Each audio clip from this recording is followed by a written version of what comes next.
Namaste. This story that I am going to share with you is about transformation. Long ago in India, there ruled a king. Kaushika was his name. He was a mighty and powerful king. He conquered many kingdoms. After one such conquest, when he and his army were walking through a thick forest, to go to their home, they chanced upon a hermitage, an ashram in the middle of this thick forest. King Kaushika was tired. So were his men and the horses. Let us go and ask for some rest in this hermitage. I'm sure whoever is in this ashram will give us space. After we are refreshed, we shall continue. King Kaushika so told his commander-in-chief. Yes, sire, yes, all of us will be so grateful for this rest indeed. It's a long walk back home and we certainly need the rest. So do the horses too. So King Kaushika steered his horse towards the hermitage. Now, as they entered the clearing and proceeded into the ashram, a figure came from the mud hut right in the center of the ashram. This holy person wore the robes of a saint, orange color. His head was up tied in a knot. And he had a long grey flowing beard that reached up almost to his stomach.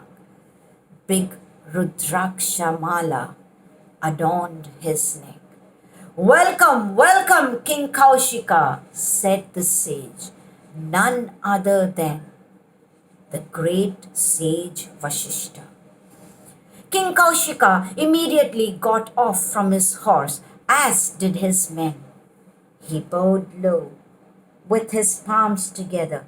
Pranams, revered sage, said the king. My men and I would like to rest for a little bit, and perhaps refresh ourselves in that lovely stream flowing by the ashram. Do we have your permission, revered one? Of course, King Kaushika, you're more than welcome to stay in my ashram.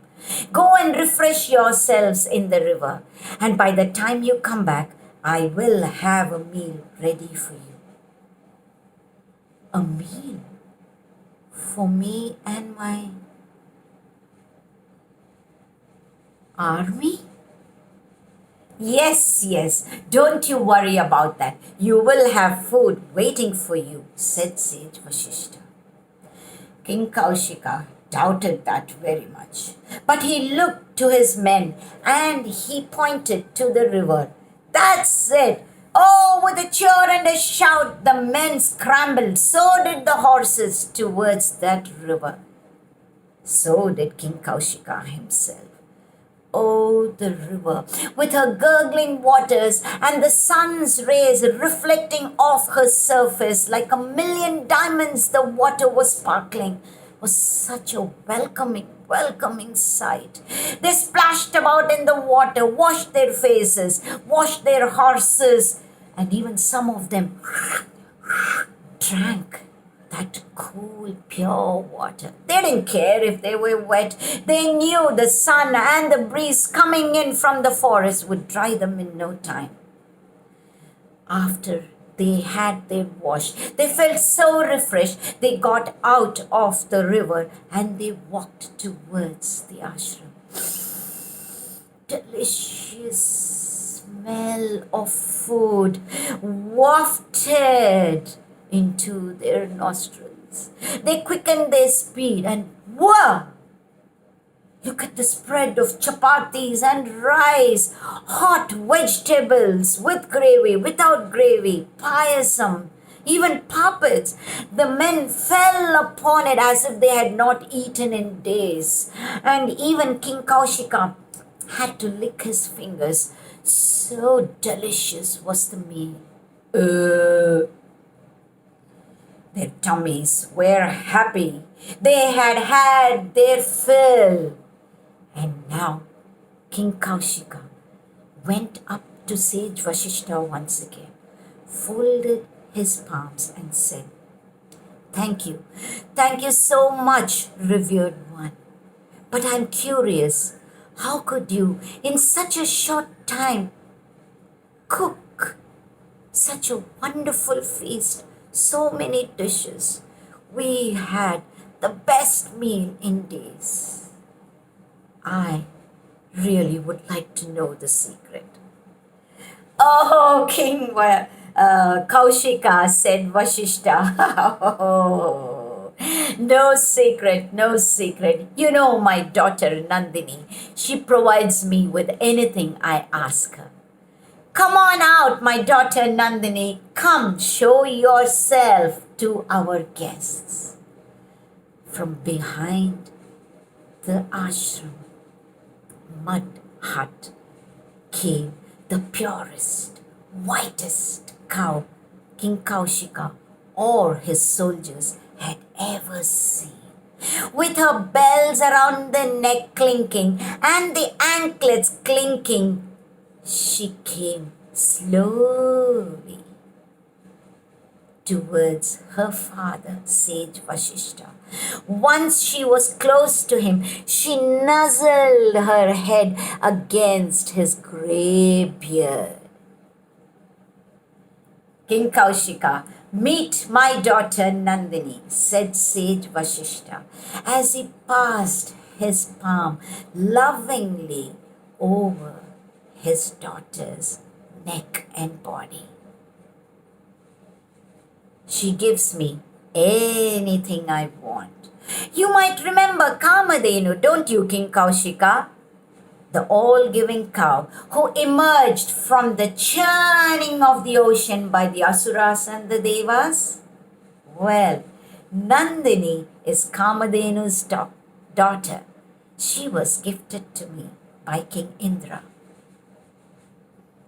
Now, in King Kaushika's mind, there rose a selfish and greedy thought. Revered one, don't you think your daughter Nandini is better off with me? I have such a huge army to feed, a kingdom to take care of, so many needs and wants. But you stay in this ashram. Hardly anybody passes by. What need do you have of her? Is your need greater than mine?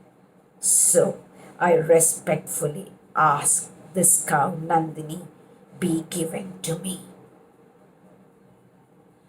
What? Said Vashishta couldn't believe his eyes or the words he just heard. King, mind your words. I welcomed you into my ashram. I allowed you to feel refreshed. I fed you. And is this what you do to repay me? Ask me for my very own daughter. No, you shall not have. Leave, I say. Leave before I become more angry. Huh. What can you do? I shall have this cow right now. I will set my army upon you. King Kaushika had lost all that respect in his anger and in his desire to possess Nandini. He had forgotten his place. Sage Vashishta, now anger showing in his eyes and his body trembling with that anger, said, I warn you one more time, King. Go away. Do not fall prey to my wrath. You in this ashram with a few other sannyasis around you, what could you do?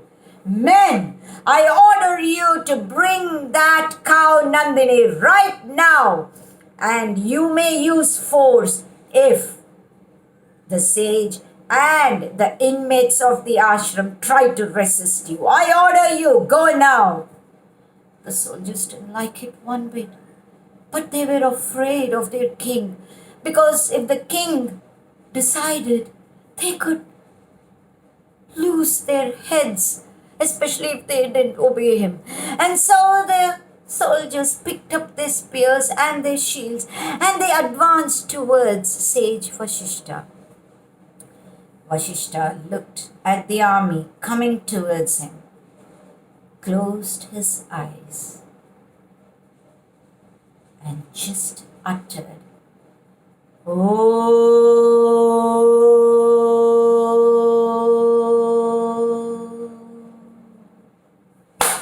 In a flash, there came a huge army all around the ashram, and with horses galloping, they rode towards King Kaushika's army.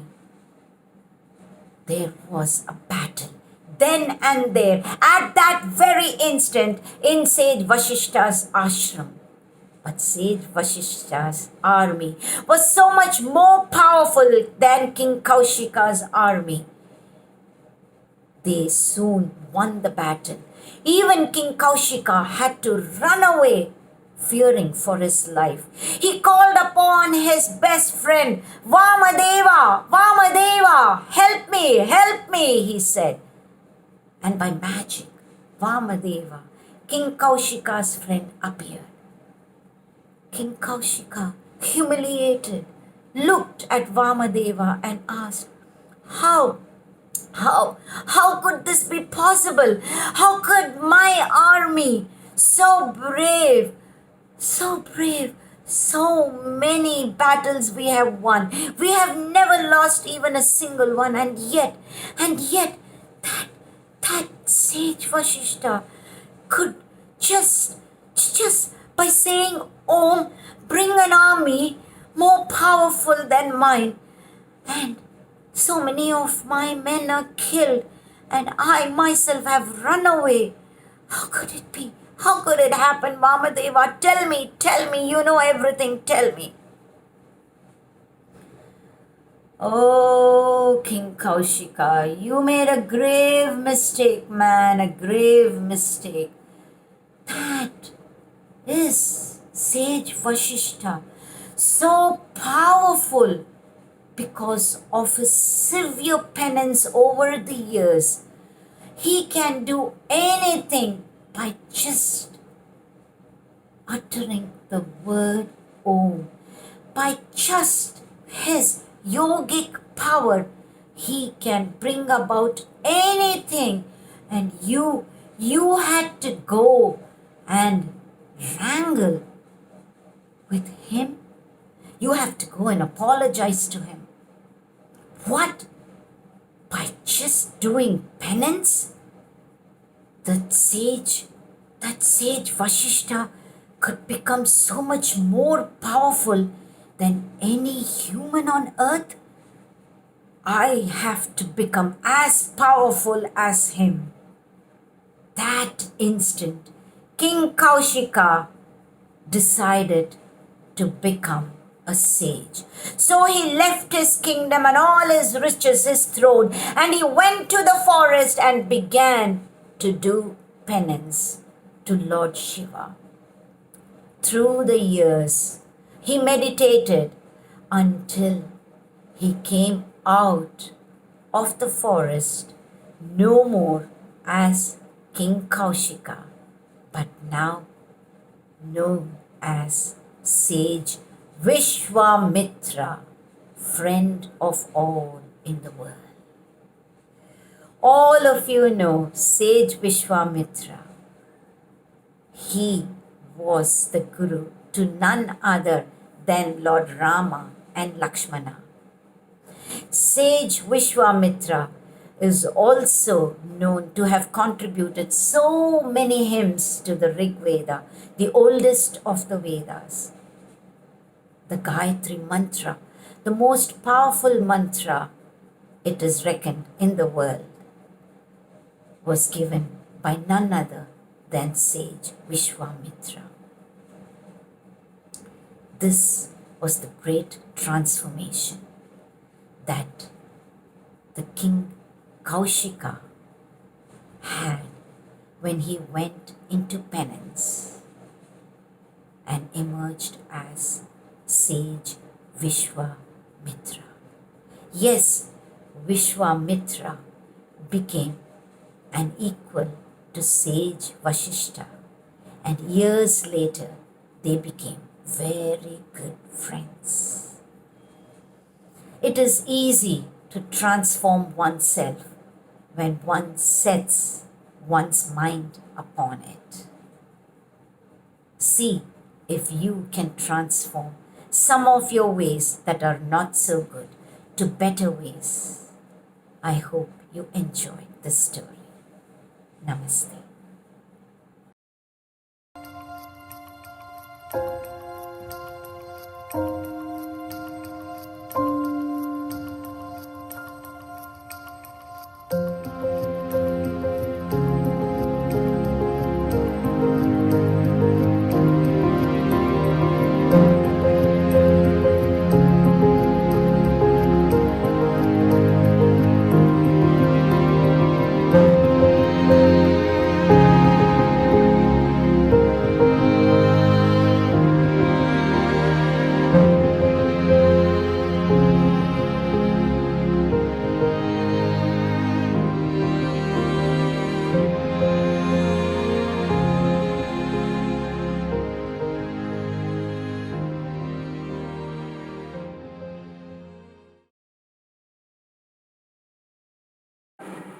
Namaste.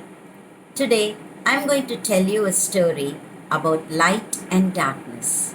Long ago, when the world was still very young, people loved the sun. They sang and they danced and they cheered whenever the sun came up in the sky. But they were very afraid of darkness. As the sun began to set, the people would race towards their home, shut the door, and huddle together.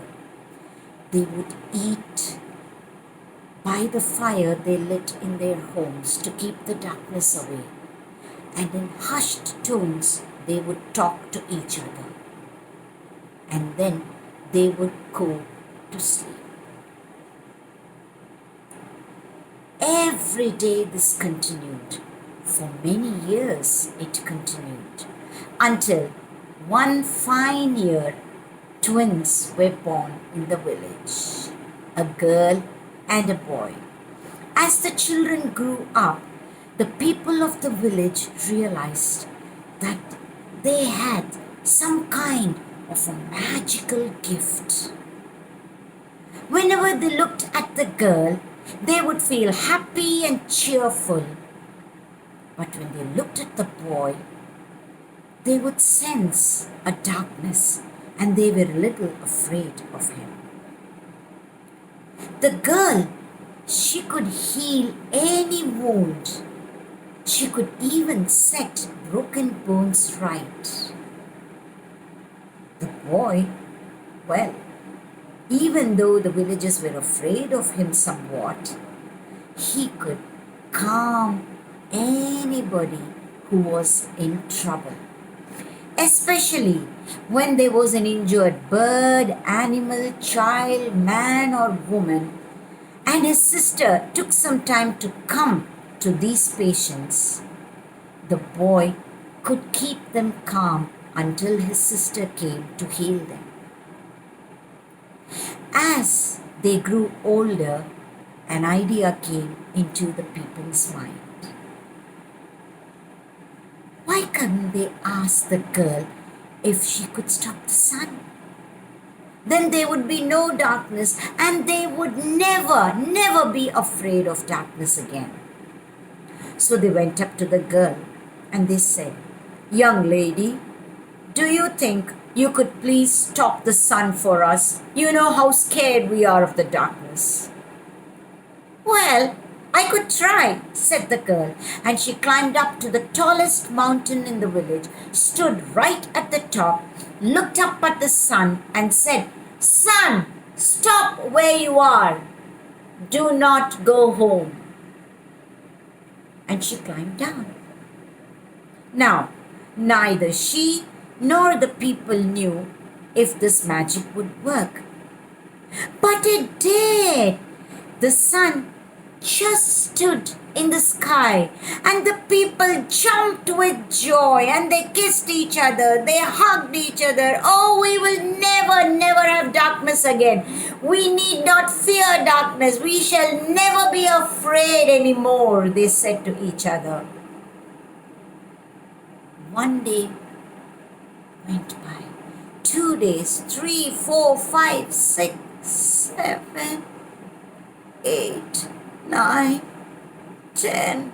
By 10 days, the people were so tired. They didn't know when to go to sleep.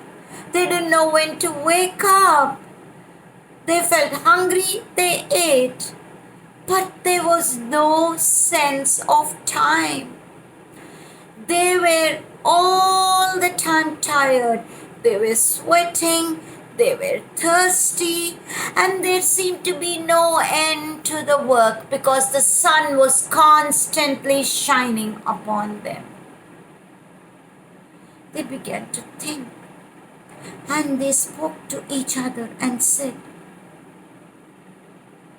"I think we should now go to the girl and ask her to let the sun be as before. Doesn't matter if we are afraid of the darkness, but this is so tiring." So they went up to the girl. "Young lady, we come to you once again. Could you please go up right to the mountain top like before and ask the sun to go back home and just let everything be as it was before?" "Well, I can try once again," said the girl, and she climbed up the mountain. Right to the top she went. She looked up at the shining sun and she said, "Sun, go back as before." Now, neither she nor the people knew if this magic would work. Well, it didn't. The people were so upset. They were dejected. How could they continue like this, forever feeling tired, feeling the fatigue? They couldn't even sleep properly anymore. How could this continue? They began to weep and have sad, long faces. That's when the boy came and told them, "Well, I could try if you would give me a chance."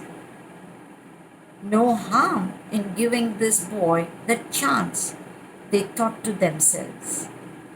And so they told the boy, "Please go ahead and try." So the boy ran up to the mountain. Right at the top he stood, looked up at the sun and said, "Sun, go back home and let things be as normal as before." Wow! Wonder of wonders. The sun just began to race. It was as if the sun was waiting only for these magical words. He raced so fast towards his home, and by the time the boy climbed down the mountain, darkness was upon the people.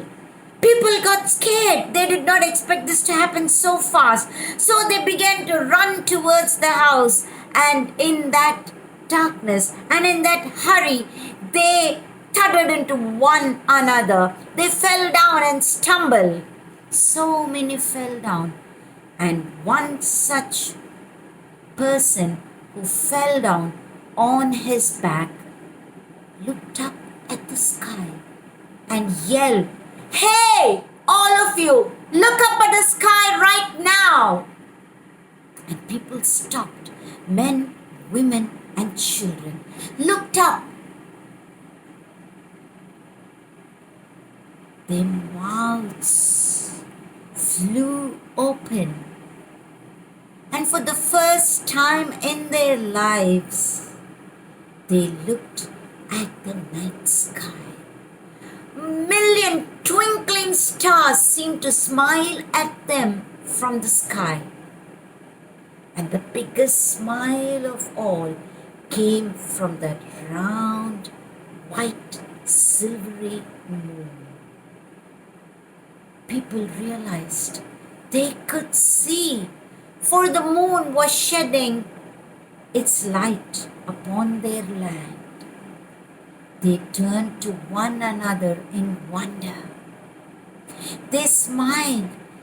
They walked slowly back, picking their way. They could see the path more clearly now. They were so calm. They walked into their houses. They left the doors open. There were no fires lit. They snuggled onto their mats and they had the best sleep that night after so many days. The next morning, when they woke up, the sun was already rising.